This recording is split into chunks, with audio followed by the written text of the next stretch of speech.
The day women accept that men are polygamous in nature is the day they'll finally have peace in their marriages. Look, I'm not saying it to be wicked, I'm just being honest. Men are wired differently. We need variety, we need excitement. It's just biology. My problem with most women is that they refuse to accept this simple truth. They want to argue, fight, and disrespect their husbands over something that's completely natural. That's why I made sure to marry a woman who understood her place, a woman who wouldn't argue, a woman who knew how to respect her husband. I'm Chike, and this is the story of how I got exactly what I wanted and lost everything because of it. Welcome to Glow Tales by Zara. If you're new here, subscribe, because this story will teach you something you'll never forget. And if you enjoy it, hit that like button. Now let me tell you how my perfect marriage became my worst nightmare. I met Adeze at her small tailoring shop in the market. The moment I saw her, I knew she was exactly what I needed.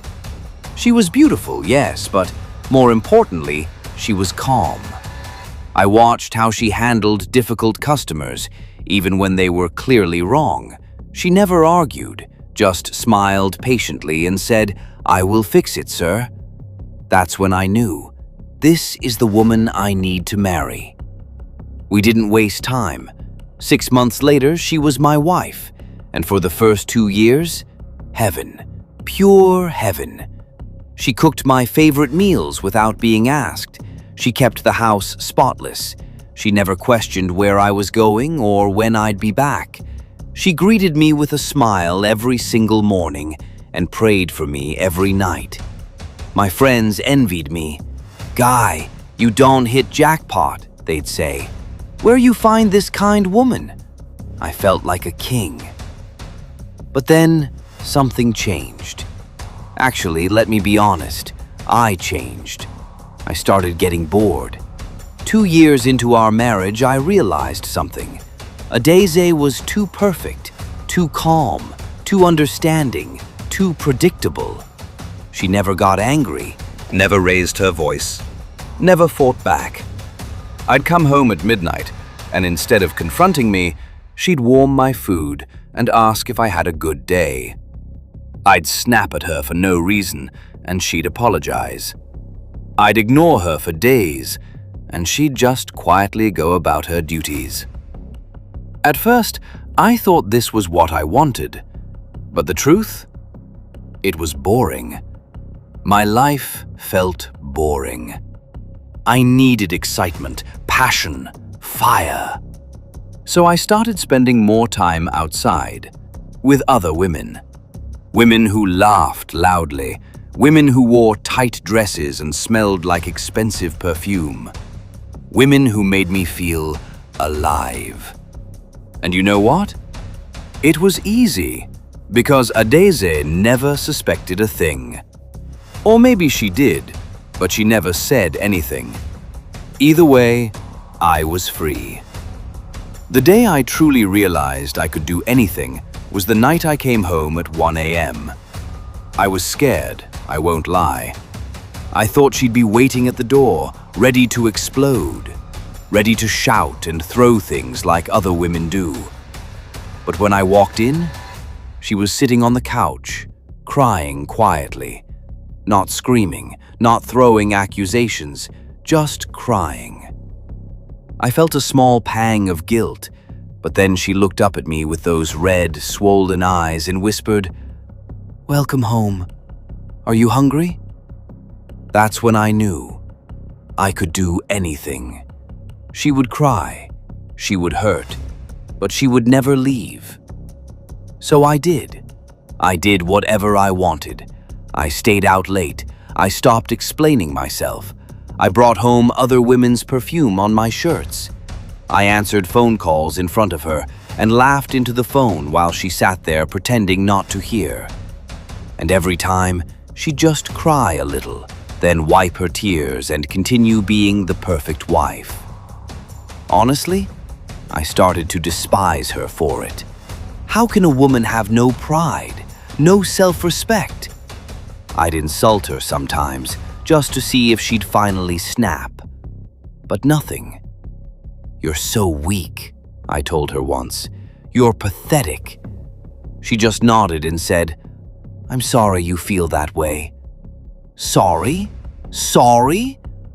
I didn't even notice when she started losing weight. Didn't notice the dark circles under her eyes. Didn't notice that her smile no longer reached her eyes. I was too busy enjoying my freedom. But then, everything changed. And I mean everything. It started small. So small, I almost missed it. The first sign was the night I came home and she didn't cry. I walked in at 2 a.m., reeking of another woman's perfume, expecting the usual tears. But Adeze was already asleep. Not pretending to sleep, actually asleep, unbothered. I stood there, confused. Should I wake her? Test her? But I shrugged it off. Maybe she was just tired. The next week, I came home late again. This time, she was awake, but she was on her phone, laughing. Not crying, laughing.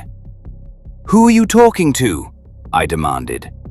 She looked up, smiled casually and said, "Oh, just a friend. Welcome home. Your food is in the microwave." Then she went back to her phone. Just like that. No tears, no questions, no, "Where have you been?" I didn't like it. I started testing her more. I'd stay out until 3 a.m., 4 a.m. Sometimes I wouldn't come home at all. She never asked. One morning, I came back after spending the whole night out, ready with my excuses. She was dressed up, smelling like expensive perfume, heading out the door. "Where are you going?" I asked. She smiled. "Out. I'll be back later." "Out where? With who?" She tilted her head, still smiling. "Does it matter?" Then she left. I stood there like a fool. What just happened? That's when things started spiraling. She stopped asking permission, stopped asking questions, stopped crying. She'd come home late too now. She'd smile at her phone. She'd hum songs while cooking. She looked happy.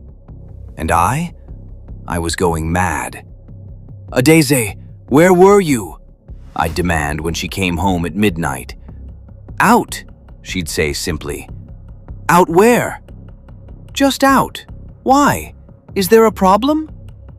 The same words I used to throw at her were now bouncing back. I started checking her phone. She changed her password. I asked who she was talking to. She'd say, "Just business." The same line I gave her 100 times. But this was different, because now I was the one pacing at night. I was the one feeling disrespected. I was the one wondering if she was with another man. And the worst part? She didn't even care that I was upset. She had stopped respecting me. Not in the loud, disrespectful way. In the quiet, devastating way. She didn't need me anymore. And that terrified me. One evening, I couldn't take it anymore. She came home around 11 p.m., looking fresh and happy. I was sitting in the living room, waiting like a detective. "Where are you coming from?" I asked, my voice sharper than I intended. She glanced at me, unbothered. "I told you, I went out." "With who, Adeze? With who?"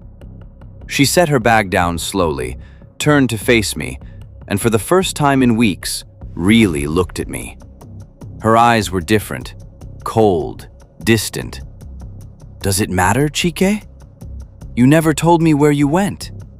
Why should I tell you?" My chest tightened. "Because you're my wife." She laughed, a short, bitter laugh that cut deeper than any insult. "Oh, now I'm your wife? Funny. I didn't feel like your wife when you came home smelling like cheap perfume.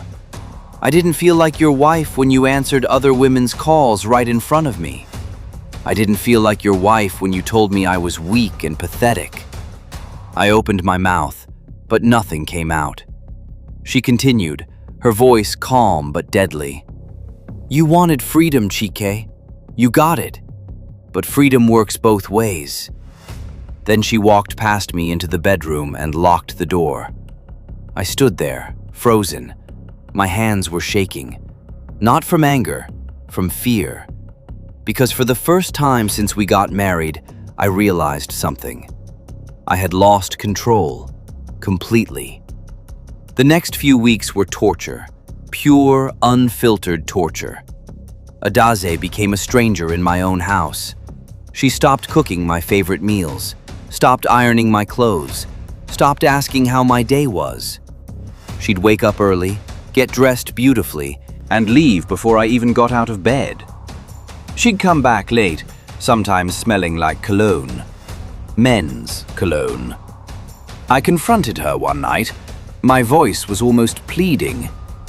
Adeze, are you cheating on me? She looked at me with those empty eyes and said, would it matter if I was? Yes, I shouted. Yes, it would matter. She smiled sadly. It didn't seem to matter when you were doing it. That's different. Why? Because you're a man? I had no answer, because deep down I knew she was right. But I couldn't admit it. My pride wouldn't let me. I started following her. Yes, me, the man who used to boast about his freedom. I followed my own wife like a madman. One evening, I saw her at a restaurant. She was sitting across from a man, a tall, well-dressed man who made her laugh. Actually laugh. The kind of laugh I hadn't heard from her in months. My blood boiled. I wanted to storm in there, grab her and drag her out. But something stopped me. Maybe it was shame. Maybe it was the realization that if I caused a scene, everyone would know. Everyone would know that Chike, the man who preached about men being polygamous, couldn't handle his wife doing the same thing. So I went home. I sat in the dark and I waited. When she came back around midnight, I was sitting in the same spot. Who was that man? I asked quietly. She didn't even flinch. A friend. A friend? You were laughing with him like he's more than a friend. She shrugged. You laughed with your women too. I never questioned it. Those were just flings. This is different. She stared at me for a long moment, then said something that shattered me completely. You're right, Chike. It is different. Because unlike you, I actually respect the people I spend time with. Then she walked away, and I broke. Right there in that living room, I broke. I started losing sleep, losing weight. My friends noticed. Guy, what did happen to you? You don't look well. I couldn't tell them. How could I? How could I tell them that my perfect, submissive wife had flipped the script on me? That the same woman I used to control was now the one in control. I tried to win her back. I swear I did. I bought her flowers, expensive jewelry. I apologized. I begged. Adeze, please. I'm sorry. I made a mistake. Let's start over. She looked at the gifts, then at me. Start over? Chike, you didn't make a mistake. You made a choice. For 2 years, you chose other women over me. You chose your freedom over our marriage. But I'm choosing you now. Doesn't that count? She smiled, but it wasn't warm. It was sad, pitying even. You're not choosing me, Chike. You're just scared of losing control. There's a difference. And with that, she walked away again, leaving me standing there, holding flowers that suddenly felt like they weighed a ton. I thought about divorcing her, but I couldn't, because deep down, I knew. If I divorced her, everyone would ask why, and the truth would come out. That I, Chike, the man who said men are naturally polygamous, couldn't handle it when his wife gave him a taste of his own medicine. So I stayed, in a house that no longer felt like home, with a wife who no longer felt like mine. Some nights I'd hear her on the phone, laughing softly. I'd wonder who she was talking to, what they were saying, if she loved him. And the irony? The painful, crushing irony? I finally understood what I put her through. The sleepless nights, the wondering, the crying, the feeling of not being enough. But by the time I learned my lesson, it was too late. Because Adeze, she was done teaching. One morning, I woke up to find a letter on the kitchen table. My hands trembled as I picked it up. It read, "Chike, I'm not leaving you, but I'm also not staying the woman you broke. You taught me that respect is optional in marriage, that vows can be bent, that freedom matters more than commitment. So I took your lessons to heart. Enjoy the marriage you created. Adeze." I dropped the letter. My legs gave out. I sat on the kitchen floor and cried.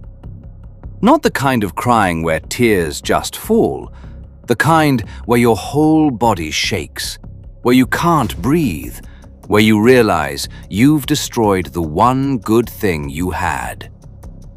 And you know what the worst part is? She didn't even leave. She stayed. But the woman who stayed wasn't my wife anymore. She was a stranger wearing Adeze's face.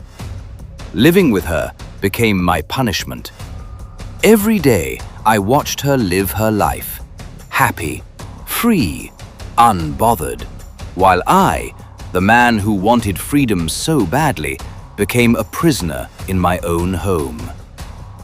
My friends started avoiding me. My business suffered because I couldn't focus. My health declined. But Adeze? She glowed. She thrived. And I realized something too late. When you break a woman who truly loved you, you don't just lose her, you lose yourself. Because the man I was, the confident, arrogant man who thought he could have it all, he died the day Adeze stopped crying. What replaced him was a hollow shell. A man who finally understood that being a man isn't about how many women you can have. It's about how well you can love the one who chose you. But that realization came too late, far too late. So here I am, still married, but more alone than I've ever been in my life. And the woman I once called too submissive, too boring, too perfect, she's out there, living her best life, while I'm stuck here, drowning in regret. They say you don't know what you have until it's gone, but that's not exactly true. I knew what I had. I just didn't think I could lose it. And that was my biggest mistake. So to every man watching this, thinking you can do whatever you want because your wife is calm, patient, and forgiving, let me tell you something. That patience has a limit. That forgiveness has a breaking point. And when a good woman is done, she's not loud about it. She doesn't scream or throw things. She just quietly becomes someone you can no longer reach. And trust me, that silence is louder than any argument you've ever had. I learned that lesson the hard way. Don't make the same mistake I did. Thank you for watching. Please drop your thoughts in the comments. What would you have done in this situation? Would you forgive someone like me? Or would you do exactly what Adeze did? Let me know. And don't forget to like, subscribe, and share this story. Until next time, this is Glow Tales by Zara, reminding you that respect, whether you're a man or a woman, should never be optional in marriage.